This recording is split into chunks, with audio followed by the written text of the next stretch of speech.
Hello guys, তো বন্ধুরা আমি একটা শঙ্করবনে ভিডিও দিয়েছিলাম। আজকে সেই মনসা মায়ের মন্দিরের পুজো।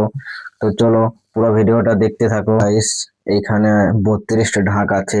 তো চলো মনসা মায়ের মন্দিরটা তোমাদেরকে দেখাই। বন্ধুরা এটাই হলো সেই মনসা মায়ের মন্দির। তো চলো মনসা মায়ের মন্দিরটা তোমরা একটু দেখে নাও। দেখেছো বন্ধুরা কত লোক আছে পুজো দেওয়ার জন্য, সবাই লাইন দিয়ে দাঁড়িয়ে আছে। আর এটা হলো সেই মনসা মা, খুব জাগ্রত একটা মন্দির। এই মন্দিরে অনেক দূর থেকে মানুষ পুজো দিতে আসে। তো বন্ধুরা এখানে নানা রকমের আয়ুর্বেদিক ওষুধ পাওয়া যায়।